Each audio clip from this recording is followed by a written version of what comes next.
जीमूतवाहन की जो पद्धति है, जो कथा है, उसमें संतान के लिए व्रत करने की बात कही गई है। बेटा बेटी दोनों के लिए, अपने पति के लिए भी, अपने पूरे परिवार के कल्याण के लिए जीमूतवाहन व्रत है। दिनांक 6 तारीख को व्रत है जी। और उसके अगले दिन 7 तारीख को 10:30 बजे तक। नमस्कार, लाइव सिटीज में आप सभी का स्वागत है। आपके साथ मैं हूं मुस्कान। दर्शकों, सभी के बीच में एक धारणा बनी हुई है कि जितिया जो है वो पुत्र के लिए या फिर बेटों के लिए किया जाता है। तो इस बात में कितनी सच्चाई है या फिर ये कितना गलत है, इसी पे आज हम खास बातचीत करेंगे और साथ ही हम ये भी जानेंगे कि इस बार जितिया मनाने का जो सही समय है और पारण का जो शुभ समय है वो क्या है। इसी पे खास बातचीत करने के लिए आज हमारे साथ मौजूद है बिहार के जानी मानी आचार्य भावनाथ झा जी। सर नमस्कार, बहुत बहुत स्वागत है आपका।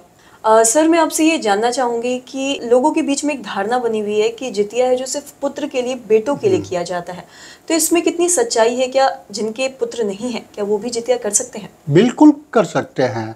वस्तुतः जीमूतवाहन व्रत के संबंध में जहाँ कहीं भी हम धर्मशास्त्रीय परंपरा में उल्लेख देखते हैं, वहाँ ऐसी कोई बात नहीं है कि केवल पुत्र के लिए ही किया जाए।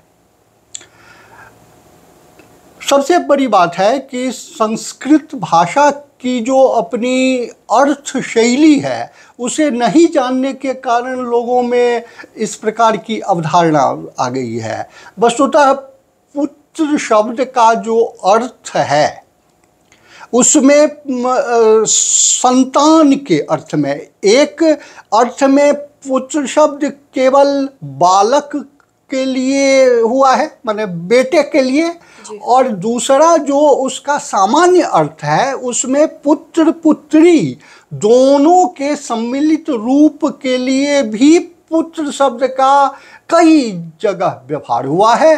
पुत्र माने संतान। जीमूतवाहन की जो पद्धति है, जो कथा है, उसमें संतान के लिए व्रत करने की बात कही गई है।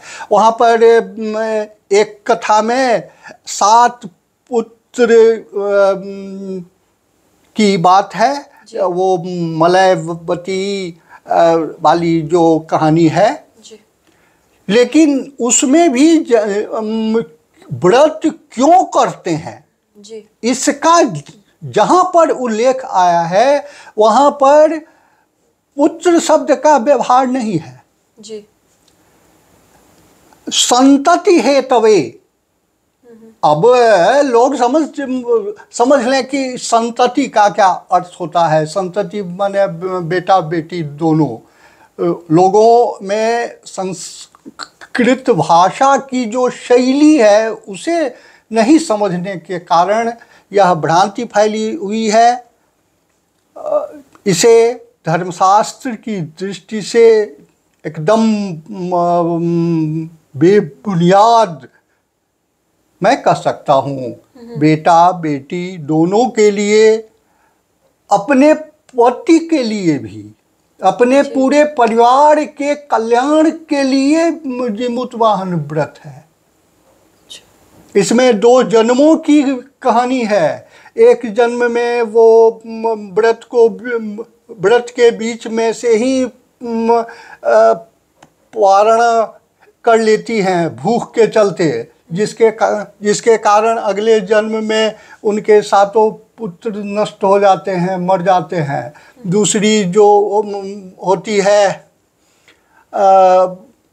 वह पूरे नियम निष्ठा के साथ व्रत करती है, तो फिर उनके जो 7 पुत्र होते हैं उन्हें जीमूतवाहन जीवित कर देते हैं। राजा के द्वारा मार दिए जाने के बावजूद जीमूतवाहन उनके पुत्रों को जीवित कर देते हैं। तो यही कथा है। इनमें धर्मशास्त्र की दृष्टि से बेटा बेटी दोनों के लिए यह जीमूतवाहन व्रत है। और इस वर्ष दिनांक 6 तारीख को व्रत है जी। और उसके अगले दिन 7 तारीख को 10:30 बजे तक अष्टमी तिथि है। अष्टमी तिथि को बिता करके 10:30 बजे के बाद इस व्रत का पारण होगा। और 5 तारीख की रात में जो लोग उगठन करते हैं, उगठन होता है कि व्रत आरंभ करने से पहले रात्रि के अंत में कुछ महिलाएं भोजन करती हैं, तो वो आप रात्रि के अंत में 5 की रात्रि के अंत में जी उगठन करें, अगले दिन 6 को व्रत करें और 7 को 10:30 बजे के बाद पारण कर सकते हैं।